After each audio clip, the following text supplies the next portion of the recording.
Saludos amigas y amigos, gracias por estar de nuevo en sintonía con nosotros.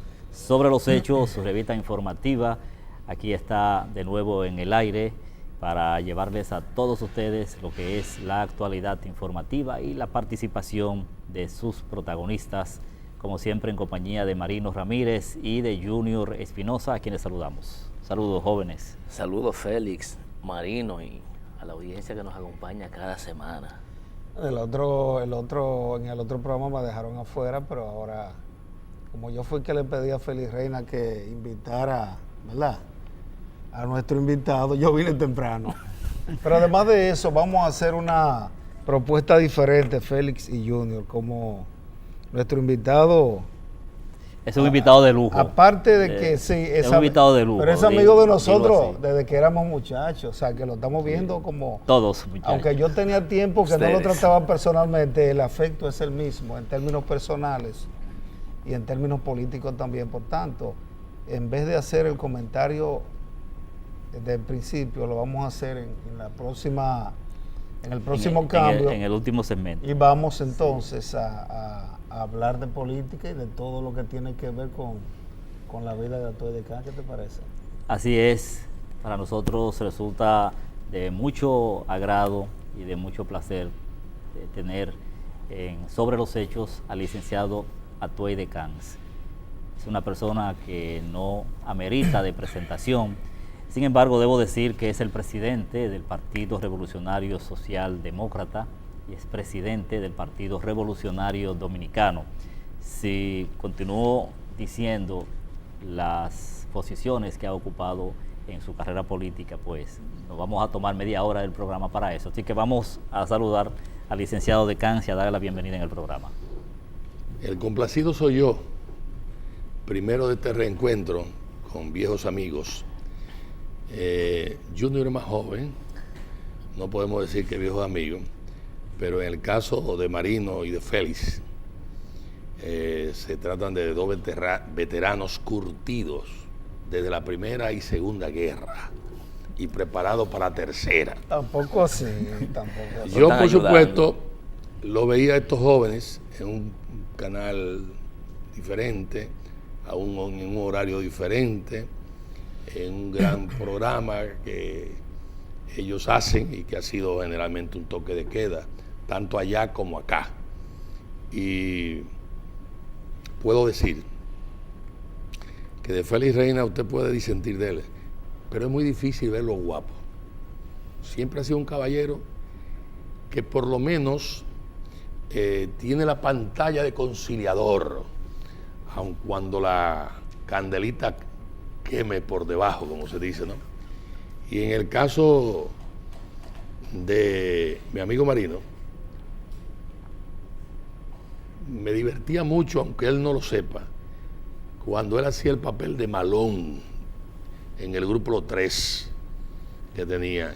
Entonces esta asociación de talentos, el verdugo lucía Marino con su rostro adusto y obviamente su actitud es muy seria. Y por supuesto, ahora con el amigo Junior, que refresca y que en definitiva hace un gran complemento. Así que me siento muy complacido de esta comparecencia, que es la primera en el programa de ustedes, pese a los años que ya tienen su programa. Así es, para nosotros de verdad que nos agrada muchísimo poder compartir, porque hay muchos temas de la actualidad que la gente quiere saber qué piensa el licenciado Atuey de Can y cuáles son sus... Paréntesis.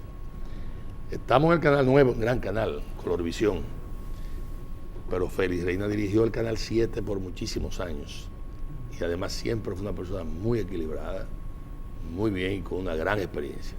Ahora ha volcado ese conocimiento en la Junta Central Electoral y yo me felicito. Y cuando veo ahora a la hija de Félix también echando hacia adelante en la música. Hijada mía, déjame decirte. ¿Cómo va a ser? Esto es entre familias. ¿Verdad? Para que sepa. Ah, pero qué bien, muy bien. Asociación de Bombos Mutuos. Así es. Adelante. Bueno, Bueno, gracias, licenciado. Atuey, bueno, hay muchas cosas de las que hablar, de las que se debe hablar en estos días. del PRD, del gobierno y de todo lo que tiene que ver con la economía, pero me gustaría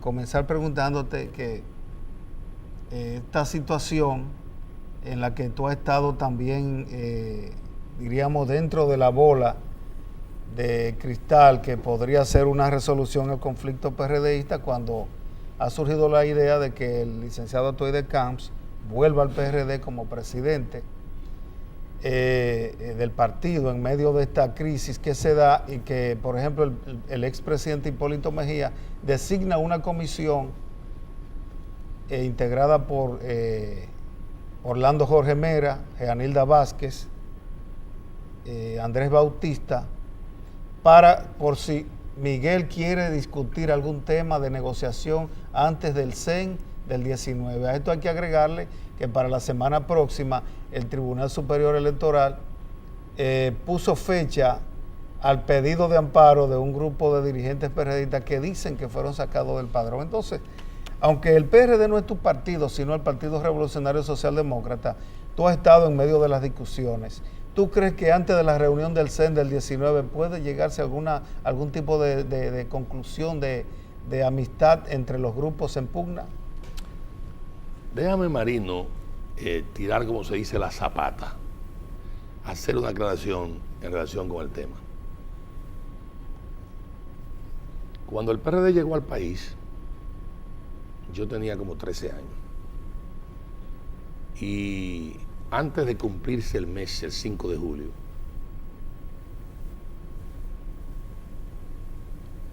entre julio y agosto, llegó Ángel Miolán y una comisión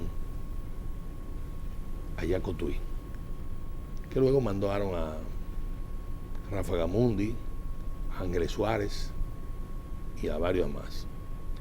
Mi padre fue el fundador del partido. Pero antes del 5 de julio del año 1961, 62, etc., 61, yo visitaba la casa de Angelita Bosch Gaviño con mi padre en el Polvorín 6 o 7, y también a los padres de Juan Bosch, porque resulta ser que mi abuela paterna era de Juana Díaz Ponce, Puerto Rico, y era a su vez prima hermana de Ángela Gaviño, la madre del profesor Juan Bosch. Y resulta que mi abuelo Narciso de Camps, a quien no conocí, que era agrimensor y vino como agrimensor al Ingenio Amistad en aquella crisis económica que tuvo Puerto Rico. Estamos hablando de 1903, 2, etc. Fue el padrino de matrimonio de don José o don Pepe y de Ángela. Y una tía de mi papá, una hermana de mi abuelo Narciso, se llama Anita Bosch, Anita de Camps, madre de Magali Núñez de Camps, quien falleció, profesora de la Universidad Autónoma de Santo Domingo, fue la que alfabetizó a Juan Bosch. Entonces, en esa situación, yo, siendo un niño, de 9 años, acompañaba a mi papá ahí al Polvorín. Cuando Juan Bosch llega, mi padre está cruzando el Parque Independencia y Bosch está cruzando el Parque Independencia. Y se encuentran, y Bosch se para, echa para atrás el pecho y dice: tú eres Miguel Ángel. Efectivamente, y se dieron un abrazo. Y algo más, el nombre mío de Atuey viene porque Bosch en esa época ganó en Cuba un ensayo, un concurso sobre Atuey. Y en esos días yo nací, entonces papá entre tragos, sí, con Garibaldi Paonesa y otros más, y tocando violín, mi padre, ahí deriva el nombre mío de Atuey. ¿Qué quiero con esto decir? Nosotros fuimos fundadores del PRD. Yo nunca he salido del PRD. En todos los periódicos y cualquiera puede ir y buscarlo.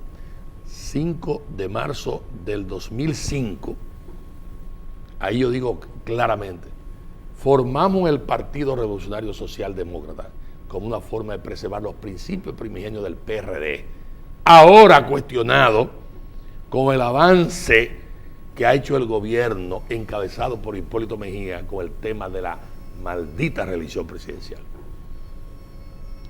Y lo dije, lo sostuve y está en todos los diarios. Y dije, hay que preservar la bandera blanca del PRD. Y ese partido tiene que seguir. Y yo te quiero decir que nunca me he sentido desligado. Además, ¿qué hice? Lo mismo que hizo José Francisco Peña Gómez en un momento determinado en la pugna con Jacobo Malutta. Peña Gómez creó el BIS y Jacobo el PRI. Y yo dije ni BIS ni PRI, PRD. En un momento determinado que el Grupo Moderno entendía que había que anularlo. Pero algo más, que tampoco es nuevo.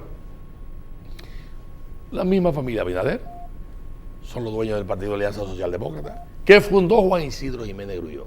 Y están ahí. Y bueno, Hipólito Mejía ocupó la presidencia primera del BIS.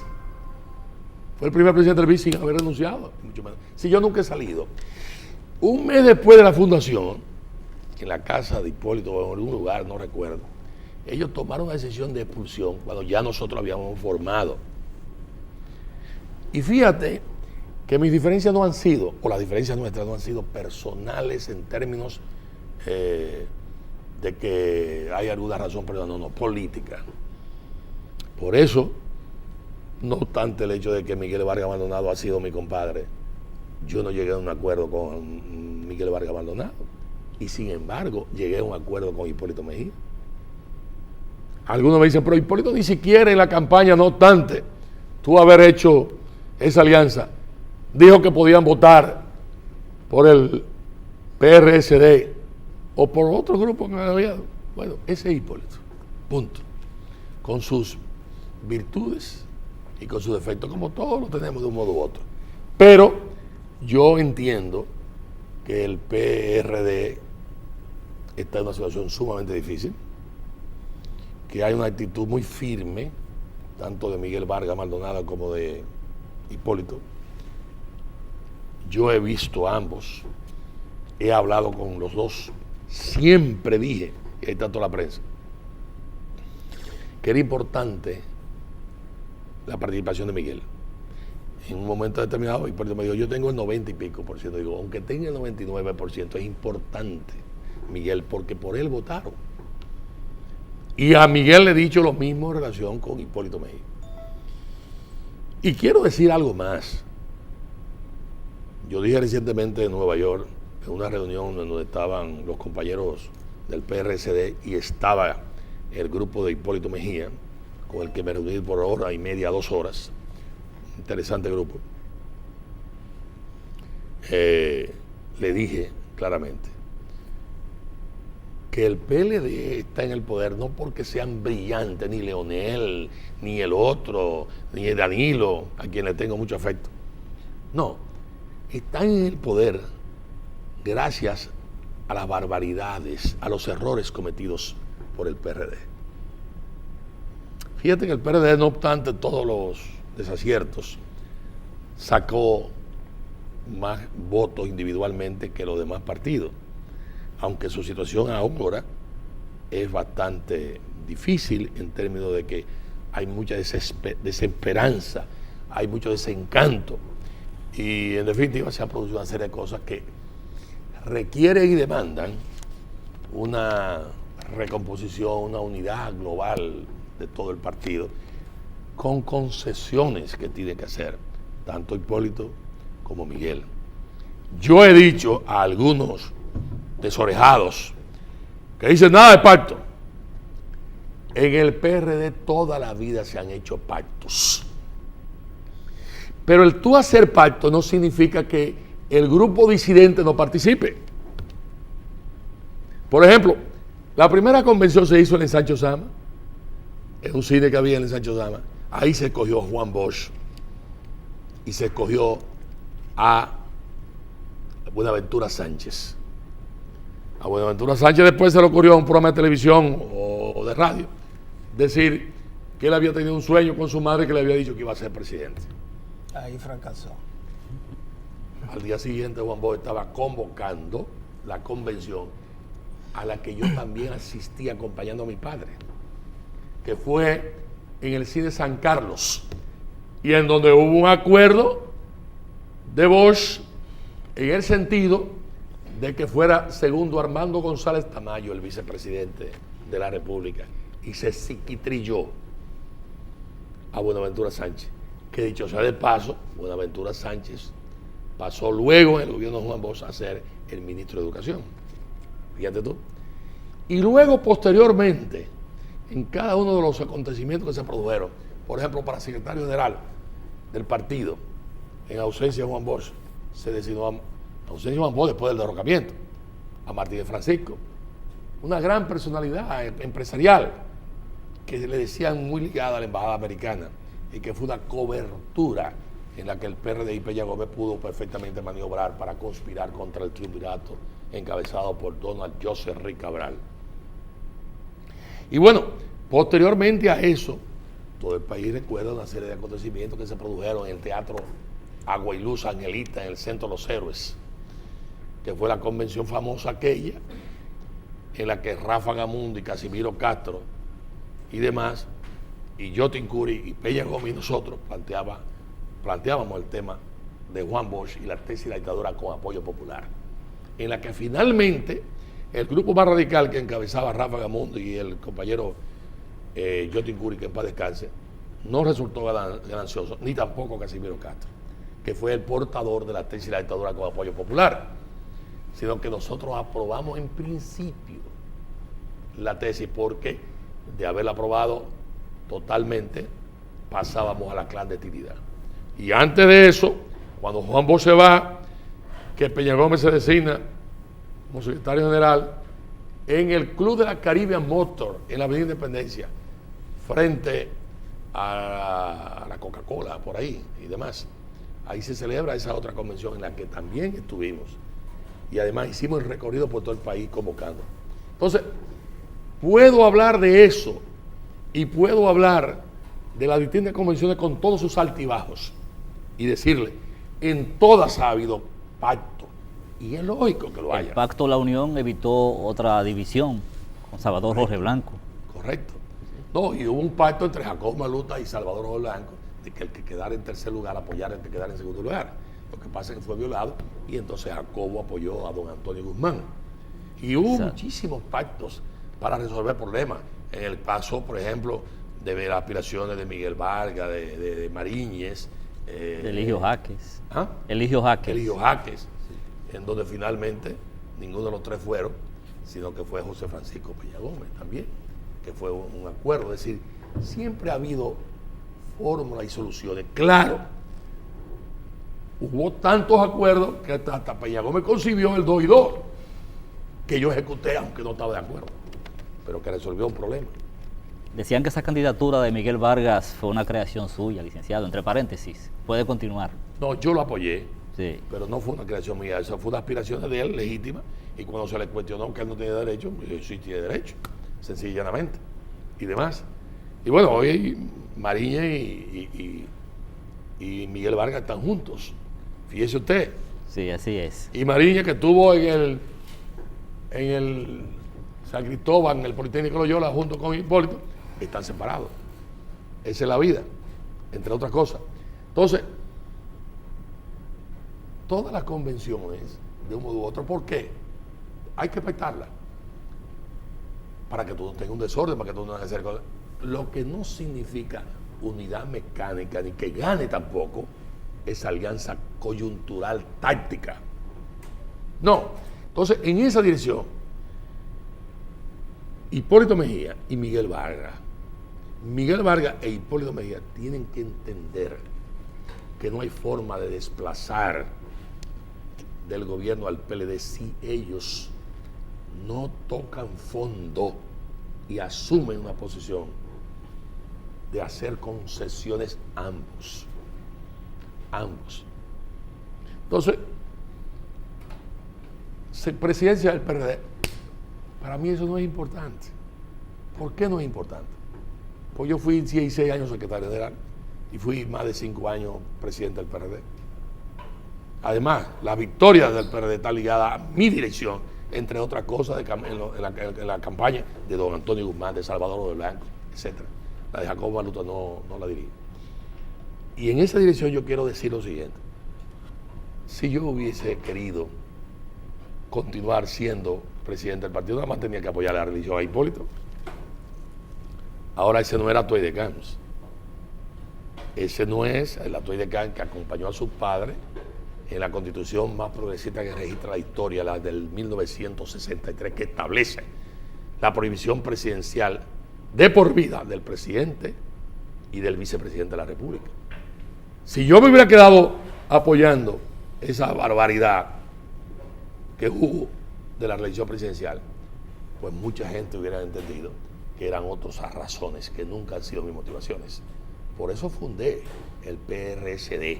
Ahora, amor no quita conocimiento, y tengo que decir claramente que claro que me duele de lo del PRD, claro que me duele, y como tal siempre he estado dándole seguimiento, participando, oyendo bien, y entiendo que cualquier cosa que pueda hacer para lograr, para contribuir a reconstruir la unidad, para lograr esa situación de unidad, la voy a hacer.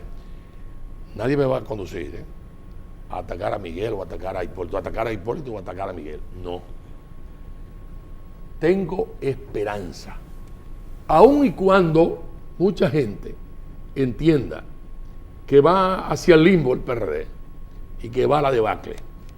Y yo diría que tal vez con la agudización de las contradicciones, usando una expresión marxista, aparece la luz y la sensatez puede abrirse camino.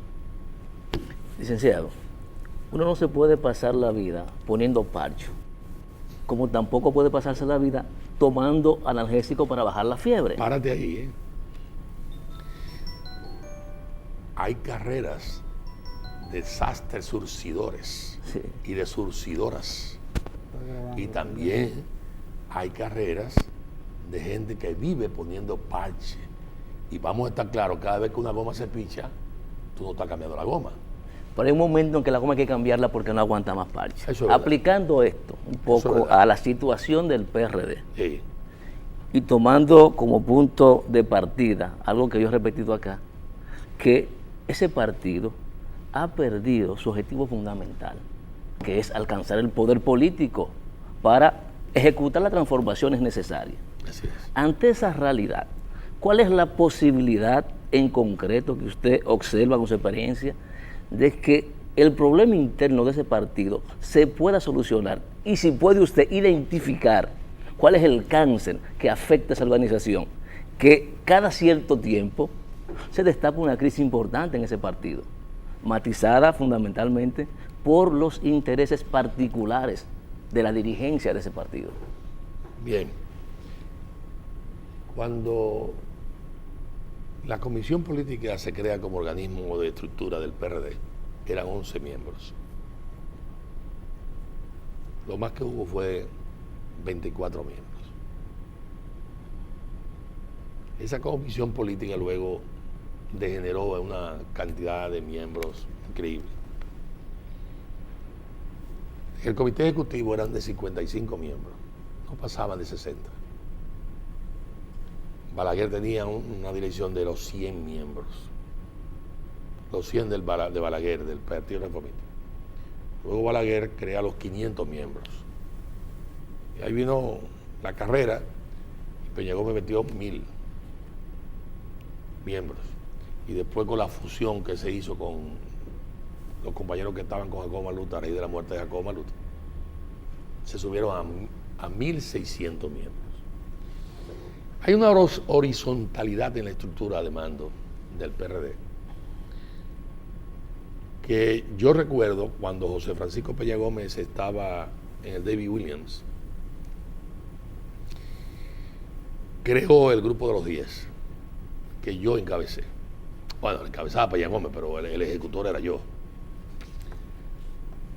Y Peña Gómez me dijo, mira, este organismo está hipertrofiado, la comisión política y el comité ejecutivo. Tenemos que disminuirlo. Y yo le dije, bueno, y le abrí el maletín y digo, yo ando aquí con la lista. Dime a quién sacamos. Porque una cosa es tú decir y una cosa es hacer. Y cuando yo le dije a quién sacamos, hace así. Y dice, es verdad, esto es un lío. Digo, mira, vamos a ampliarlo. Y vamos a crear un presidium. Vamos a crear otro organismo. Y él dice, el presidium. Él fue el que dio la idea del presidium. ¿Qué se creó? Que hoy por hoy no funciona, entre otras cosas. Entonces era presidente, secretario general y los vicepresidentes. Hasta los vicepresidentes ahora son prácticamente una cantidad que casi constituye una diarrea. Incontrolable. Bien. Eso ha sido un problema en donde la hegemonía del liderato, en gran parte, con el hecho de la salida de Bosch, con la salida de Peña Gómez y con otro problema que ha pasado, ha dado paso a que compañeros que no exactamente tenían la historia, la mística del partido, llegaran al poder y asumieran una serie de posiciones que en definitiva no fueron las mejores. No me refiero a Hipólito, porque los que llegaron al poder antes también trataron. Trataron. Vamos a estar claros, yo voy a hacer una pincelada. Cuando don Antonio, que en paz descanse a propósito, permitía que Portela, el gobernador de Santiago, planteara y agitara el tema de la religión junto con 2 o 3 amigos más, y no lo callaba ni lo paraba, obviamente que había todo un plan, aun cuando don Antonio reaccionó de modo correcto al final. Cuando Salvador del Blanco designa o escoge a Cela, no es a Cela per se, es a Cela la que va a ser senadora, que luego va a ser sustituida por Salvador. Y obviamente ahí hay otras pretensiones de tipo religionista. Vamos a decirlo como es la cosa.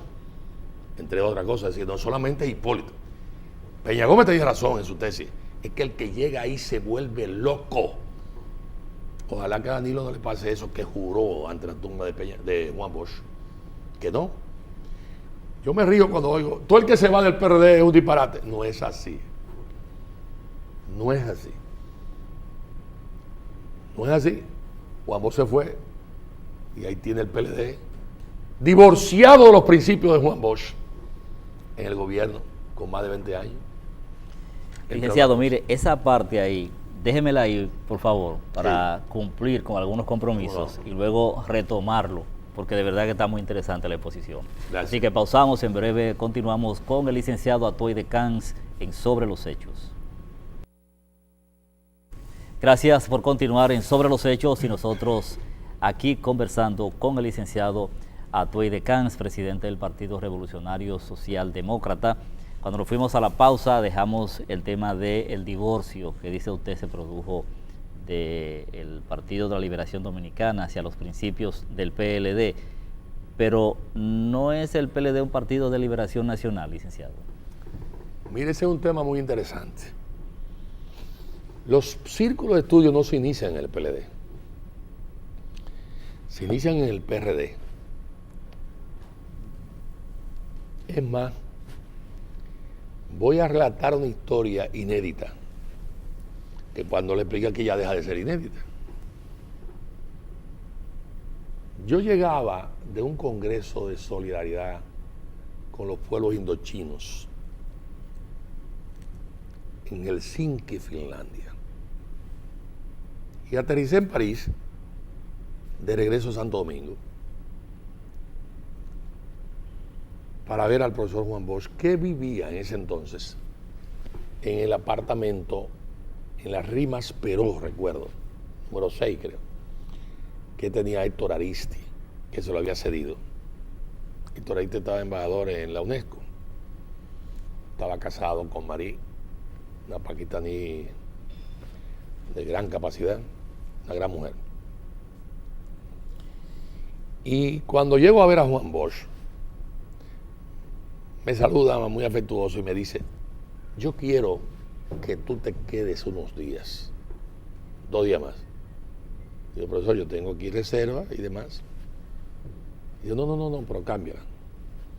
Porque quiero que tú estés de testigo de una visita que me va a hacer Luis Homero Lajara a Burgos. Digo, ¿por qué? Dice, porque lo que yo diga, él lo va a cambiar. Muy bien. Llega Lajara a Burgos al día siguiente. Yo venía vía Madrid y Lajara iba a regresar vía Nueva York. Entonces tuve que cambiar el ticket vía Nueva York. Bien. Llegó arriba, pero a la sala de Juan Bosch. Estuvimos conversando ampliamente. Hasta que Lajara Burgos dijo, vamos a almorzar fuera. Fuimos a un lugar de espaguetis. En el Champs-Élysées, en los Campos Elíseos. Lajara decía, profesor, yo tengo el respaldo de la iglesia.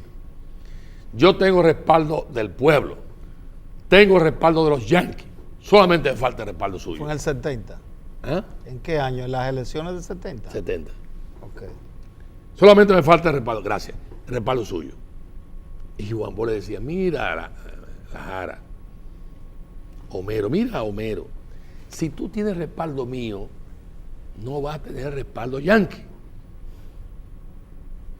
Y si tienes respaldo yanqui, es difícil que tú tengas respaldo mío. Bueno, y así, como único rayado, Juan Bosch mantuvo. Fuimos a comer, bien, y demás, regresamos a la casa. Luis Homero se fue y yo me fui detrás de Luis Homero Lajara Burgos.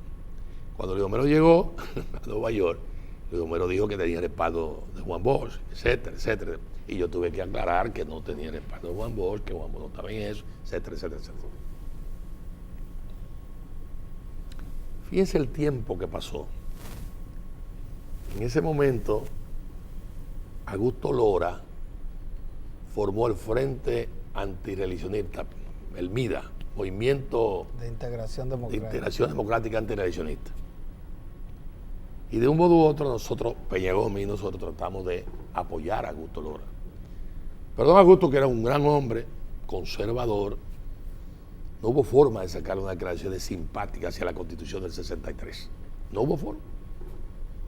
Y ustedes deben recordar que era muy amigo de nosotros, Guarionés Lluvere Montaz, y que incluso Peña y nosotros apoyamos la sindicatura, a Lluvere Montaz. Se hizo todo lo posible y ustedes recuerdan cómo Balaguer manejaba eso y cómo manejó el tema también de la abstención electoral y cómo logró incorporar a Luis Homero Lajara Burgos con un partido popular demócrata, algo así, que tenía Luis Homero Lajara Burgos. ¿Por qué yo cuento esto de término histórico? Porque en eso Juan Bosch fue bastante coherente. Pero Juan Bosch también se le metió en la cabeza el tema de que el PRD debía pasar a ser un partido de cuadro. Y nosotros decíamos, profesor, un partido de masa es lo más difícil y ya lo tenemos. Vamos a dotar a este partido de masa de los cuadros necesarios. Y Juan Bosch empieza entonces los primeros círculos de estudio y la revista política donde yo formo parte. Ahí están la revista y demás. Y empezamos los primeros círculos de estudio. Los primeros fueron en el PRD. La comisión permanente era como una especie de un presidio. Era una especie de una comisión política que empezó a tomar una serie de medidas que se hicieron impopulares. No se podía movilizar tal zona para la otra zona, etcétera, etcétera. Y eso creó problemas en un partido como este. Entonces, también estaba ya el conflicto de Peña Gómez, que se agudizó y estalla con el desembarco de Camaño, en donde Peña Gómez le dice a Bosch que Camaño ha llegado y Bosch que Camaño cometió el error histórico de creer que podía narigonear a Bosch, cuando Bosch no había sido posible ni narigonearlo, ni siquiera en el exilio, con desembarcos o con invasiones que en definitiva él no estuviera de acuerdo. Entonces Bosch tira la tesis de que no, que Camaño llegó muertos y demás. Y entonces se produce aquella contradicción en las cartas, en las epístolas de Bosch y de Peña Gómez, que termina finalmente con el hecho de que Juan Bosch forma el PLD. Y vuelvo a decir que los desorejados que dicen que los que se han ido no han hecho daño, sí, han hecho daño, ahí tienen al PLD. Pero Juan Bosch forma el PLD sobre la base de que el PRD se ha derechizado y que hay que buscar una sangre fresca y que hay que buscar una alternativa fresca y demás. Y acontece que si bien es cierto que el PRD se derechizó, ¿por qué no admitirlo? No es menos cierto que el PLD se ultraderechizó y que el propio Leonel Fernández Reina ha sido una persona que gobernó de espalda totalmente a los principios primigenios del profesor Juan Bosch y a los principios de Bosch como tal.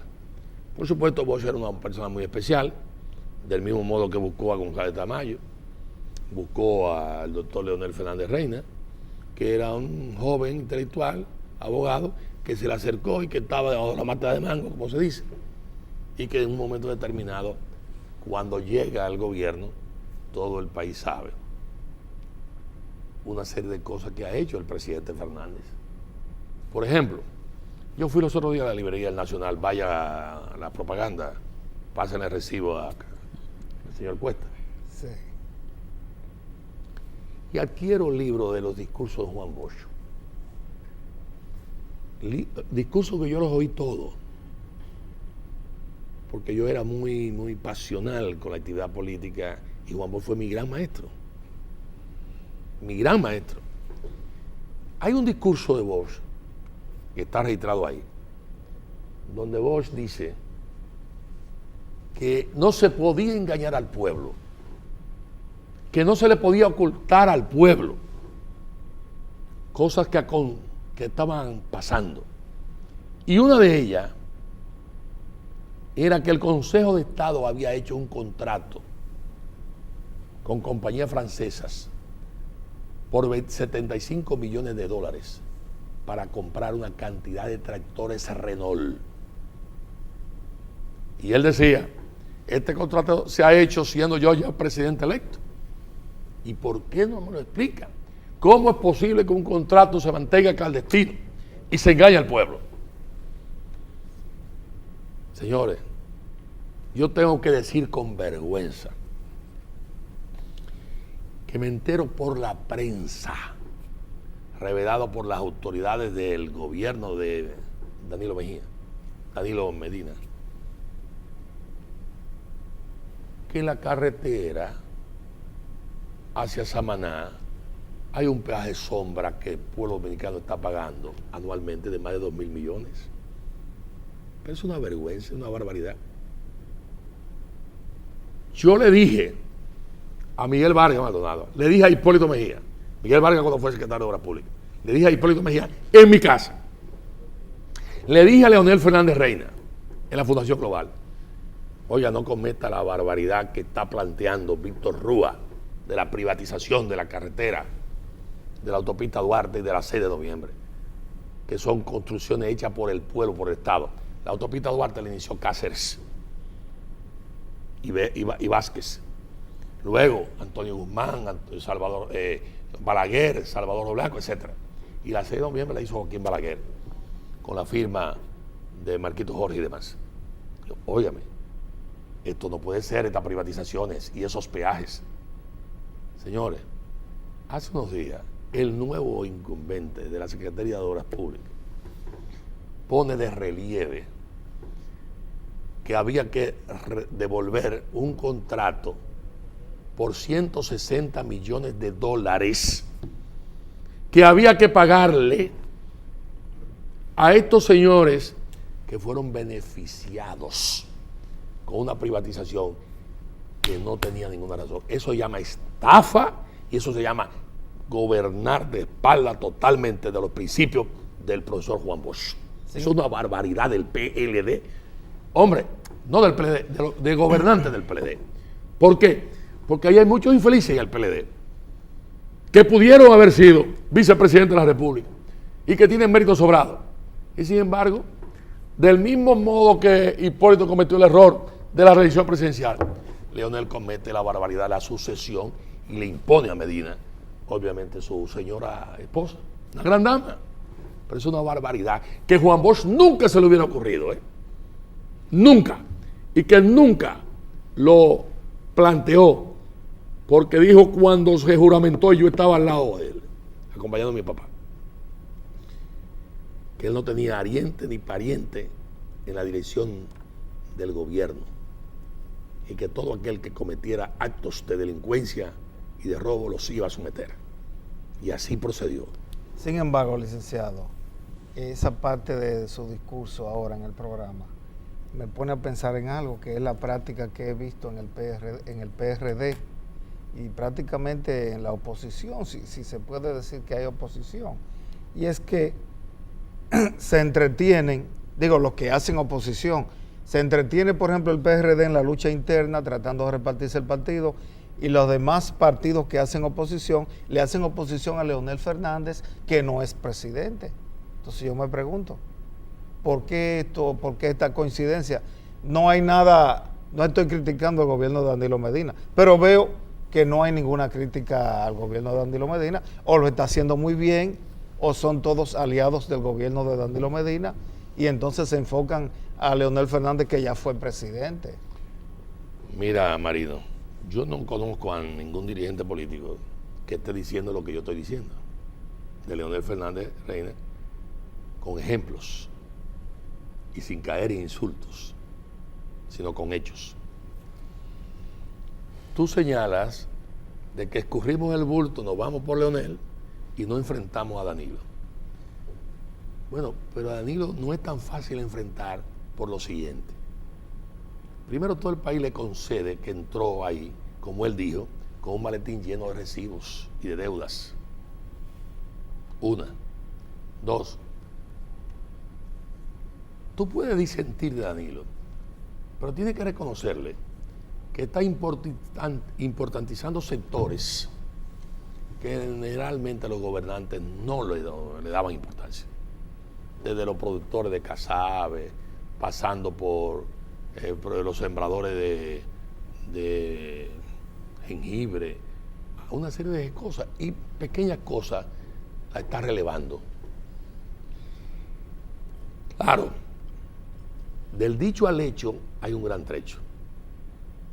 Él ha hablado de las pymes, él ha hablado de nutrir las pymes, pero las pymes hasta ahora no han surtido los efectos del lugar, ni han prestado el dinero que en definitiva se requiere para activar la economía, que son muy importantes.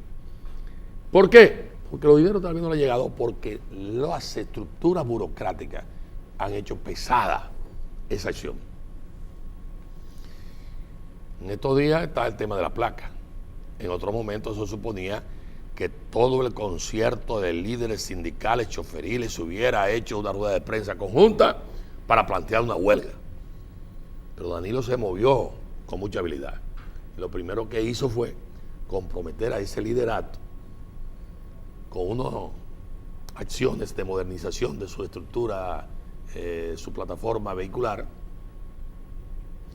diciéndole que le iba a dar un peso que ha quedado finalmente 50 centavos, y de los 50 centavos creo que hay más de 600 millones ya. Entonces, esos son factores que de cierto modo comprometen ese sector, y todas las huelgas que en el país se producían, recuerda que tenían que ver mucho con Nacho Sin y tenían que ver mucho con el movimiento sindical choferil, que ahora no tiene esa beligerancia, y en eso Danilo fue bastante hábil. ¿Qué cosa yo tengo que admitir? Él no ha hecho todos los cambios. Bueno, lo primero que él hizo fue pactar con Leonel, frizar al PLD. Acuérdense. ¿Cómo? Acuérdense, porque aquí se olvida, que hay un ripio, hay una papeleta en aquella convención de primarias, en donde dice que la presidencia y la secretaría general del partido no estaba en discusión hasta el año 16. Eso es frizar un partido. Y eso se hizo. No se ha connotado. Pero uno que tiene experiencia sabe que eso es así. Se frizó lo mismo que quisieron hacer con el PRD y al que yo me opuse. Medina tuvo que aceptar esa situación, entre otras cosas, para mantener la unidad y lograr su elección presidencial, entre otras cosas. Entonces, ¿qué cosa ha hecho Danilo que requiera una condena? Yo no creo que haya hecho realmente algo notable. Para eso, hombre, ha cometido algunos errores, pero ha sacado el pie, por ejemplo, en el caso de Pedernales y Bahía de las Águilas. Ahora, con el tema de las placas y demás, que pospuso esa acción, entre otras cosas. Y ha estado un poco buscándosela. Ahora vi que Venezuela subió del 1% al 4% el interés de Petrocaribe. Y observé que Danilo habló no solamente con los haitianos, sino que habló con los venezolanos para tratar de colocar productos dominicanos en Venezuela, un poco pagando la deuda de Petrocaribe, entre otras cosas. Y yo creo que hay muchísimas otras cosas más que tienen que ser también investigadas. Por ahí se ha hecho una denuncia en relación con la refinería de petróleo, que obviamente hay que investigar. Se le atribuye al nuevo director, el amigo Félix Jiménez, que ha guardado silencio, el haber tomado una serie de modificaciones, que yo no creo que eso sea real, no creo que sea posible, ni creo que Danilo Medina, que se ha cuidado, acepte ese tipo de cosas, más aún cuando son socios una empresa o un país, como es el caso de Venezuela, entre otras cosas. Yo no creo que puedan tomar medidas y demás como se está diciendo que se hizo, y que sería bueno una aclaración del director en ese sentido, y por supuesto que se publiquen ambas estructuras. Entonces, tiene menos de un año, no ha hecho una serie de cosas que generalmente tú puedas esgrimir para poder enfrentarlo, y es verdad que la oposición está muy debilitada y además muy perdida en una serie de cosas, porque, y en eso hay que reconocérselo a Leonel Fernández Reina, Leonel actuó de modo inescrupuloso en actividad política para lograr dividir al PRD. No se salvó ni siquiera la familia de José Francisco Peña Gómez. Juan Bosch nunca hizo lo que hizo Leonel Fernández Reina, comprando hijos de Peña Gómez e hijas de Peña Gómez. Yo recuerdo que en un momento determinado, y lo he dicho, llegaron los hijos mayores de Juan Bosch a donde Peña Gómez, y Peña Gómez me pidió que yo fuera a ver a Leonel Fernández Reina, y lo fui a ver para pedirle que le resolviera y le designara los cargos. Y aquellos lo que quería era pasar al PRD, y Peña Gómez no aceptó eso. Leonel no solamente que aceptó eso, sino que lo estimuló, lo auspició y corrompió. Y tú dirás, bueno, ese es el poder, y esa fue la enseñanza de Juan Bosch. No, esas no fueron las enseñanzas de Juan Bosch, en absoluto. Bueno, el caso, ¿por qué no decirlo?, del contrato de la Barrigol. Yo entiendo que sí, que la Barri tiene todo el derecho a explotar, pero la verdad es que el contrato que se hizo fue un contrato auspiciado por Leonel Fernández Reina, y que esa misma empresa es la empresa que le hace el homenaje del mejor presidente que ha tenido América Latina, óigame bien, en el Canadá, y que por supuesto al caminar se le vio el refajo. ¿Cuál? Obviamente un contrato que no procedía. Y es verdad que Danilo dijo lo que tenía que decir, y es verdad que se ha manejado con determinada prudencia, con determinada altura, y que jóvenes como Gustavo Montalvo, a quien yo recibí en la universidad e incorporé al grupo estudiantil, han asumido una posición correcta, aliado a Danilo Medina. Ahora bien, si ese grupo del PLD traiciona y se suma a las actuaciones de Leonel Fernández Reina, entonces, bueno, es otra cosa y habrá que castigar y que enfrentar. Dentro de las cosas que hizo Leonel Fernández Reina fue meter la cucharita en el PRD. Licenciado. Esa división que tiene el PRD no es gratuita. Cada vez que tú observas, hay unos ciclos que dicen, hubo reuniones, hubo recursos del gobierno, hubo esto, hubo una serie de cosas más. Eso, obviamente, tiene en esas intrigas y demás, obviamente, una actuación del Estado. Y el Estado no debió haber actuado así. Porque cuando Balaguer quiso hacer eso, que empezó a designar funcionarios, el PRD liberó a esos funcionarios del compromiso político. Gente de la talla de don José Brea Peña, de Máximo Lobatón Pitaluga y de muchos otros más. Figuras, prohombres hasta cierto grado. Gente que jugaron papeles estelares en términos de concepción, como diría Juan Bosch, de lo que es la clase burguesa nacional, con sentido nacional. Licenciado, por razones técnicas tenemos que hacer otra pausa. Muy bien. Continuamos en Sobre los Hechos.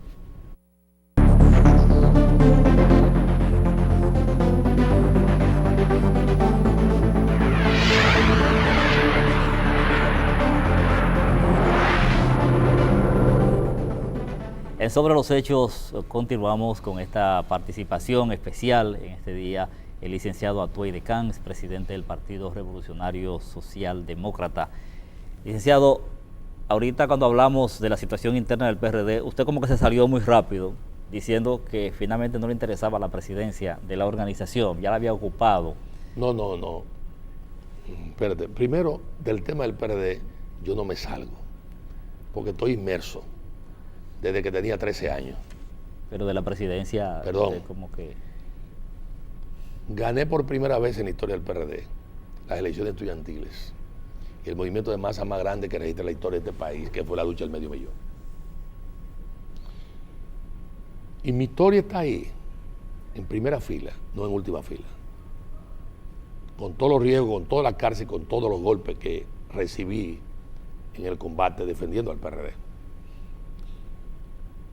Lo que he dicho es que yo fui presidente del PRD, que fui secretario general, y que mis motivaciones no son exactamente el que yo sea presidente, no. Yo no hago nada tratando o presidiendo el PRD, si en definitiva sigue esta pugna de este modo entre Miguel Vargas y Hipólito. Pero no soy yo, no hace nada nadie. Pero usted está como el confesor, porque usted está como el confesor, porque a donde usted va Miguel Vargas y se le confiesa, y al otro día va Hipólito Mejía y lo visita también. No, yo respeto mucho la clerecía y los pastores y demás, mucho. Sí. Estudié filosofía y obviamente estuve obligado a estudiar teología y recibí muy buenos maestros, básicamente jesuitas. En España, el profesor Sencillo, una gran autoridad en materia de psicología aplicada y materia jesuítica.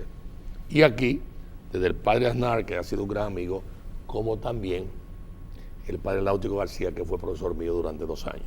Respeto mucho el tema de la confesión, pero nunca he sido confesor, ni quiero ser confesor. Ellos vinieron a hablar y yo con mucho gusto también fui a hablar. Y estoy abierto a hablar. Y con la experiencia que tengo, les doy mis opiniones, que pueden estar equivocadas, porque no siempre puedo tener la verdad, la posición de la verdad. Pero en definitiva la pongo en juego con el equilibrio. Todo el mundo me conoce como un hombre que ha mantenido una actitud coherente contra la reelección presidencial y sobre ciertos puntos que finalmente no negocio. El país sabe que por el organismo que yo he pasado, lo que he hecho es institucionalizarlo como la Cámara de Diputados y la separación de los poderes, cuando antes era una ficción. Y que además, ahí están la administración de los fondos públicos, que nunca he tocado, ni mucho menos, sino que he respetado. Entonces, como un fundador del PRD, me da muchísima pena lo que está aconteciendo. Y si el ingeniero Miguel Vargas quiere conversar conmigo y yo quiero conversar siempre con él, como quiero conversar siempre con Hipólito, estoy dispuesto a ir a donde ellos quieran, por supuesto, con el respeto del lugar, para conversar y tratar de buscar fórmulas. Y ahora, ¿qué usted les recomienda a ellos, ahora, en este momento? Primero, que tengan mucha serenidad. Segundo, que creo que los plazos son importantes, pero que este tema, más que ser un tema jurídico, es un tema político. Y que como tal hay que buscar una salida política. Políticas siempre se pueden buscar, si hay disponibilidad, si hay actitud de hacer concesiones. ¿Cuáles pueden ser las salidas políticas? Yo no quiero exteriorizarla por un medio público que, en definitiva, al exteriorizarla, en lugar de allanar caminos, crea dificultades. Por eso soy lo suficientemente prudente en ese sentido, en función de hacer planteamientos. Porque ahí en el PRD no quedó títere con cabeza que no asumiera parcialidad. Y yo se lo dije a Ibelicia, a Tirso, se lo dije a todos ellos. A todo Irafur se lo dije. Ustedes van al matadero. Ahí no hay equilibrio. Y se lo dije a Miguel y se lo dije a Hipólito. Pero cometieron una cantidad, una sarta, como se diría, de errores. Una sarta por aquella época en que uno como buscaba cahuila y demás y lo ensartaba, la cantidad. Aunque venían las manchas después de la ropa, ya te sabes. Una cantidad de errores que realmente no es correcto. Y que han hecho muchísimo daño. Yo creo que la oxigenación que hizo Miguel Vargas, tanto de Hipólito como de Leonel, fue un error. Como enfrenté a Hipólito Mejía con el tema de la reelección presidencial. Los tiempos han cambiado, es verdad.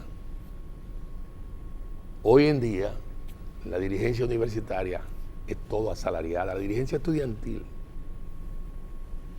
ya usted sabe, asalariada. Eso nunca se había visto. Entonces ya es otra cosa. Y ahí pueden haber muy buenos muchachos. Y el muchacho que no sé, que rechaza eso, pues el otro lo arrastra. Cuando yo fui presidente de la Federación de Estudiantes, nunca hubo salario. Y además, yo logré la primera asignación a la Federación de Estudiantes Dominicanos, que fueron 250 pesos mensuales. Y con esos fondos auspicié la creación, auspicié en primera persona, óigame bien, la creación de la Federación de Profesores, la Asociación de Profesores en el Teatro Agua y Luz, que también se hizo, y la financiamos con esos recursos. Y las publicaciones. Yo fui secretario de Estado de la Presidencia, no tenía presupuesto. Luego Danilo llegó y le puso presupuesto. No critico a Danilo, pero además tampoco me condeno en función de que no tenía presupuesto. Sencillamente. No, me sentí bien. A mí me ofreció Salvador Blanco ser canciller y le dije que no aceptaba. Algunos creían que yo andaba detrás de eso. Hasta Hipólito cree que a mí me gusta el cargo de canciller. Respeto a los cancilleres, a mí no me gusta el cargo de canciller. Sin embargo, le pedí un cargo que yo pudiera ver la movilidad social dominicana. Y desde la Secretaría de la Presidencia pude. Y estuvo el tema de la negociación con el Fondo Monetario y ayudé. Y cuantas veces fui a Venezuela, logré siempre, con Herrera Campín, con Caldera, con el presidente Pérez, los recursos que se requerían depositar en el Banco Central para nutrir las reservas. En una época 100 millones, en otra época, en 3 veces, 50 millones de dólares, que eran vitales en ese momento para la reserva financiera. Y lo logré y demás. Y tengo, de cierto modo, la sanidad mental de no ser egoísta. Los otros días me permití llamar a un funcionario del gobierno a quien estimo y decirle que la respuesta, en mi criterio, al tema haitiano, la medida haitiana, con la corrupción que hay detrás en Haití, en donde en este país no estoy diciendo que no la haya, la respuesta debe ser alternativas de colocación de productos. Y les recordé que hubo un momento determinado en donde hubo exceso de producción de tabaco en el país y que no, llegando Salvador Blanco, y que no había forma de colocarlo en el mercado. Y que nosotros llamamos a don Jesús Hernández López Gil, que en paz descanse, de la petroquímica, que tenía a su hermano como presidente de la tabacalera española, y le pedimos que fuera allá. Y llamamos al presidente de España, Felipe González, para colocar esos excedentes, y lo logramos. Y lo logramos. Entonces, yo creo que Danilo hace muy bien cuando le plantea al presidente de Venezuela, Maduro, la posibilidad de colocar productos dominicanos allá. Y que hace muy bien, en cierto sentido, con tratar de pagar la deuda en esa dirección, porque ya el país experimentó cuando don Antonio y fracasó, porque las caraotas que se produjeron no eran suficientes y no se cumplió. Entonces Carlos Andrés Pérez tuvo que condonar la deuda dominicana y mandar una cantidad de RC2 que finalmente quien la utilizó fue Joaquín Balaguer en la aplicación en las calles, no los gobiernos del PRD. Pero los gobiernos del PRD, con Peña Gómez también a la cabeza, hicieron logros importantes en el Caribe, en el CARICOM y en organismos internacionales muy importantes. Y yo quiero decir que siempre el PRD, y específicamente Peña Gómez y nosotros, cuando estuvimos en la Internacional Socialista, nunca nos aprovechamos para desacreditar el país, sino todo lo contrario. Los trapos sucios los lavábamos en el país, no en el exterior. No en el exterior. Yo entiendo que la actitud de humildad del presidente Danilo Medina, de ir a entrevistarse con el presidente de Haití, el cantante. Yo respeto mucho a los cantantes. Martelly, pero obviamente él no es un hombre de méritos políticos, ni mucho menos. Lo único que puede decir que ha sido un buen cantante. Muy bien. Bueno, un hombre que recibió la ayuda de el expresidente Leonel Fernández Reina. ajá, Ahí están los cheques publicados con el senador de San Juan de la Maguana y demás.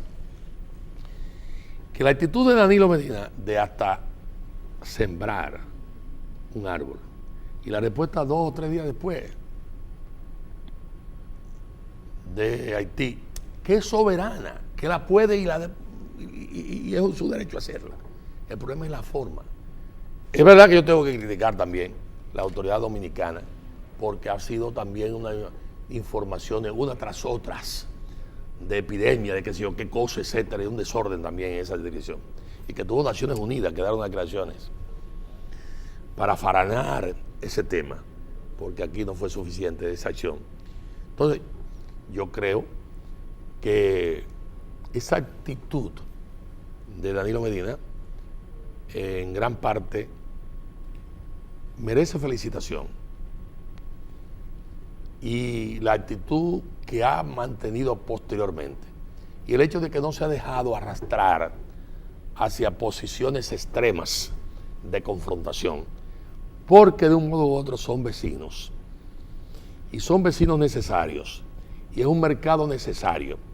Y si el señor Martelly quiere que el mercado binacional sea solamente un día a la semana para poderle impuesto, ahí hay un mercado con una frontera larguísima, que no se puede hacer lo que están haciendo los Estados Unidos de una muralla extraordinaria, una bendita o maldita pared, como diría Daniel Santos, la canción, para dividir el pueblo mexicano del pueblo norteamericano. Entonces, no podemos hacerla en el caso haitiano. Ahora, lo que yo no me explico, ¿por qué todos nuestros gobernantes se ponen a plantear cuando son candidatos una cosa que luego no la ejecutan? Un día yo llego donde Joaquín Balaguer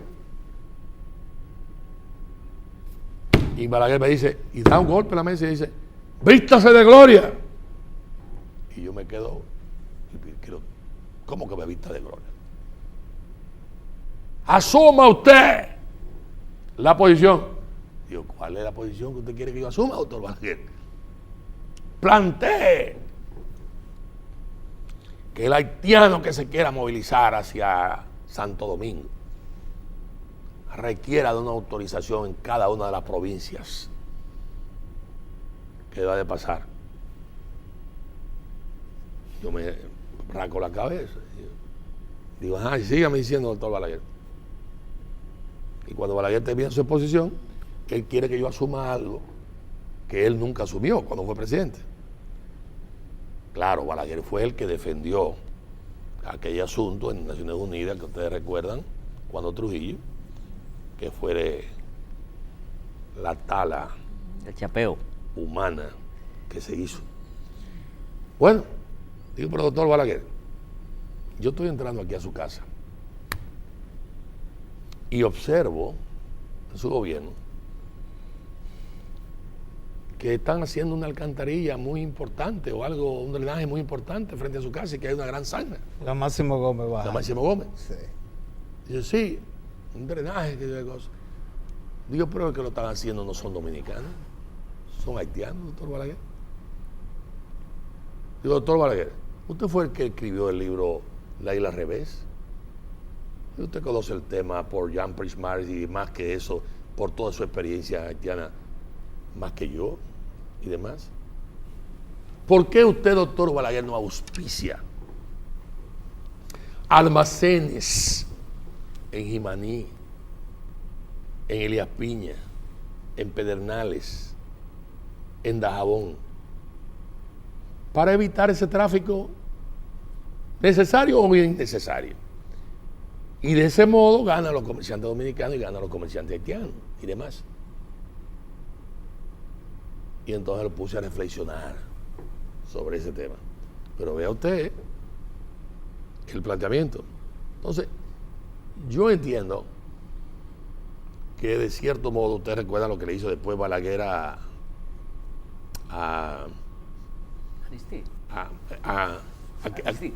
Aristide en Naciones Unidas, que lo fastidió. Peña Gómez y yo fuimos a ver a Aristide, que estaba en el Hotel Plaza Dominicana, y Peña Gómez le dije, te lo dije, Aristide, no te metas con Balaguer, que conoce demasiado el tema haitiano y te va a fastidiar. Maestro, decía Aristide, usted tenía razón. A Peña Gómez, usted tenía razón. ¿Usted cree que lo tumbó? ¿Usted cree que Balaguer tumbó a Aristide? Contribuyó a tumbarlo, y de qué modo. Claro que sí. Claro que sí. Porque Balaguer además tenía toda una comunicación con el ancien régime, con el antiguo régimen haitiano de Papadoc, aunque él de un modo u otro tomó una serie de decisiones, señores, que se extreman hasta el hecho de que Balaguer no quiso saber de Johnny Aves. Y un día, no tiene que ver Balaguer, pero un día barrieron a Johnny Aves y a la familia entera de Johnny Aves en Haití. En Haití. Porque Johnny Aves, en su afán, parece que incurrió en traicionar a los Duvalier. Y lo desaparecieron los Duvalier. Johnny Aves. Mire la mano ejecutora, cómo actuó y qué larga. Me imagino que no se disgustó Balaguer. No le pregunté nunca sobre eso, pero yo coincido contigo. Eso eran otros tiempos ¿Otro tiempo qué? en que pasaba ese tipo de cosas. No, pero ven acá, eso no hace tantísimo tiempo. Sí, ya hace tiempo. No. Yo lo recuerdo. Balaguer estaba en el gobierno cuando se produjo eso. Sí, en los 12 años. Exactamente. Exactamente. Entonces yo creo que ese es un tema, el tema haitiano, que es un tema muy delicado. Aquí tenemos al embajador Frisinea, que es uno de los embajadores mejores Fue embajador aquí cuando Duvalier. Fue embajador en Washington. Es un diplomático de verdad. Diplomático de verdad.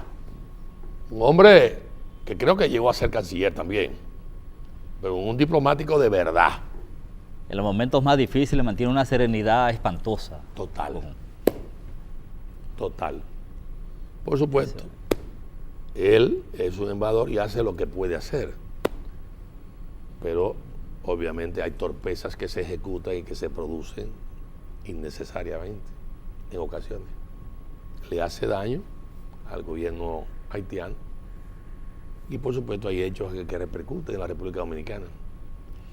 Licenciado, nos quedan un poco minuticos ya. Yo quisiera ver si usted me toca, aunque sea pinceladas así, ¿cómo evalúa la crisis en que se vio envuelta ahora el presidente de Bolivia, Evo Morales? ¿Cómo eso repercute y si eso se puede hacer en estos tiempos? Te agradezco mucho esa pregunta. Y yo supongo que el gobierno dominicano, aunque tímidamente, hará algún pronunciamiento.